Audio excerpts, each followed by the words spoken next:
Okay, if I could go ahead and have your attention here in the Media Center, we'll go ahead and roll into our post-race media availability for the 20th annual UNOH 200, the NASCAR Camping World Truck Series. And we're joined by our third-place finisher, John Hunter Nemechek, driver of the number 8 Plan B Sales Inc. Chevrolet. And John Hunter, please walk through this race from your perspective. I mean, you had a little delay before we got started here, but you brought that truck home third. Yeah, we definitely did. I think that shows that you never stop fighting until it's over. And we didn't have the best qualifying spot, starting 14th on the outside. When the rain came, it washed most of the VHT off the bottom of the racetrack. So the first few laps, the top you could roll pretty good, and then after about 5 laps, the bottom rubbered up again, and that kind of seemed to be the line for most of the race. But I definitely am glad that it rained because we were able to move up to the middle and top there midway to the end of the race, and I think that definitely helped being able to run too wide. But we never stopped working from the time we got here. We didn't have the best truck right off the lift gate, but we worked on it pretty hard. And to come home third, it's a successful night, and we just played it smart, and I think that's what it's going to take to win this championship. Okay, we're also joined by our runner-up, Matt Crafton, driver of the number 88 Great Lakes Ford Menards Toyota for Thor Sport. And Matt, second place finish tonight. It was really hard to catch up with that 46 truck, but you sure tried. Yeah, we definitely on that last run we had really good speed. Kyle caught us in traffic and went by us, and I was just a little bit off, and I found something right there at the end, and I started mowing him down. I mean, I picked up 2.5 tenths with it when they were reading me lap times, and it's like, ooh, maybe we have something for him, and we got within about 5 or 6 of them, and the yellow came out, and I'm like, oh, this is not good on this restart. And I was glad when I looked back, and the 21 and the 8 were side by side laying on each other. I'm like, whew, I got some breathing room here, and got back to the bottom. But all in all, very good day. It's definitely not where we wanted to be. We wanted to be sitting up top right here, but we'll get one sooner or later here. I know I finished second to Kyle probably 3 times here, I think, right about that. So way too many. Okay, we'll open the floor up for questions. If you have a question for either one of these gentlemen, raise your hand. We'll get a wireless microphone to you.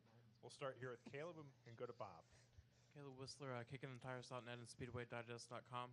How did the complexion of this race change? We saw drivers move up to the high line whenever the rains came. How did the complexion of this race change with the VHT? Well, I definitely think that if it wouldn't have rained, it would have been one groove, and everybody would have been rooting each other out of the way. But I don't know. I guess it was a blessing that it rained, and it washed some of the rubber off and VHT off because we were able to move up, and you were able to run too wide, and Kyle found something at the top and was way fast at the end. I'm just kind of disappointed in myself that I didn't try it anytime sooner.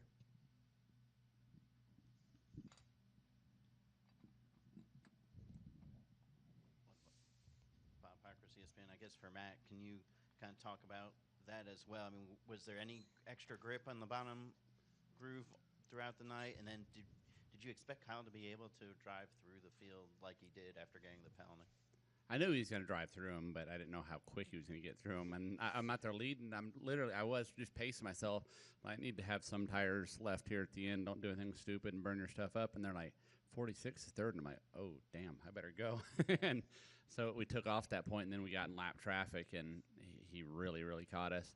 And that's what they said. He moved to the top. I ran the bottom majority of the night. I moved up once, but his truck was really good in the third lane, and we were just off just a little bit up there where he was. But when I did find what I found there at the bottom, it was really good. I sucked that last yellow came out. Was there extra grip on the bottom still, or did the rain wash everything? It didn't wash it all off. No, I think the modifieds took a lot of it off, and that was a good thing. I think that was a very good thing. I really like the VHT. I just think they need to put a fair amount on the bottom like they did, and then put it throughout the whole racetrack, and maybe not as much in the middle and top, and then you'd have something. I think they just put so much on the bottom, and the modifieds really helped us run tonight, picking some of that up, and then the rain helped as well. Just to add to that, if you go back and watch the spring Xfinity and Cup race here, all the practices that the Cup guys had and Xfinity guys had in the Xfinity race, they were able to move to the top because the VHT wore off. So I don't know next year if they need to just put a little bit down or less down than they did.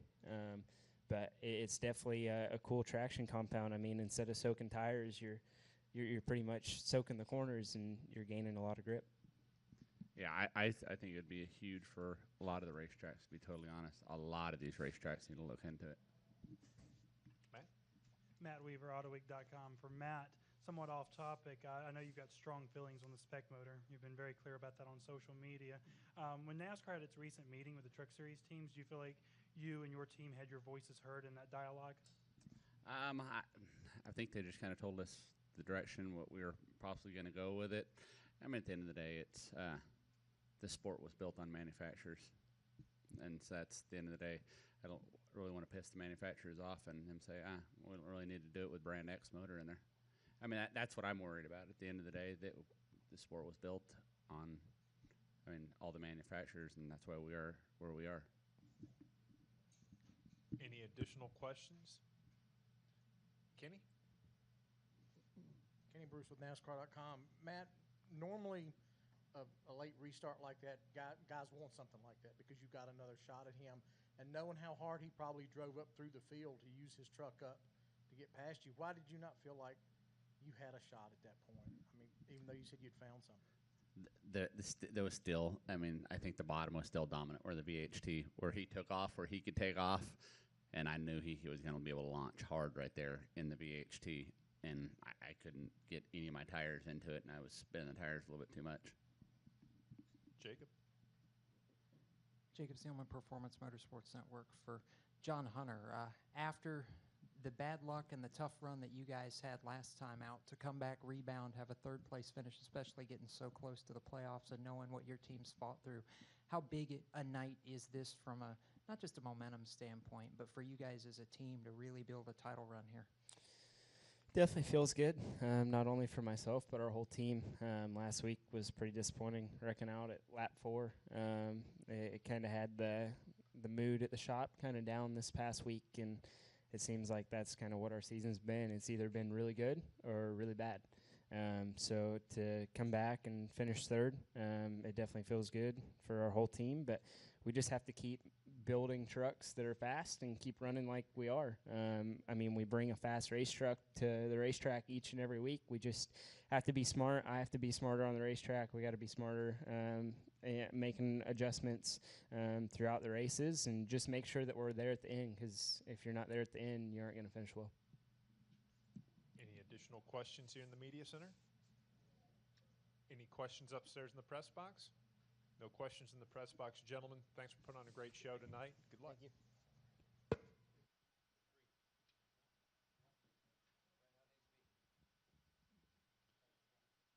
We're now joined by tonight's winner of the 20th annual UNOH 200, Kyle Busch. His 49th victory in 140 NASCAR Camping World Truck Series races, his third win of 2017. This is also his 5th victory and 8th top 10 in 11 truck races at Bristol. Kyle, talk about your latest victory here.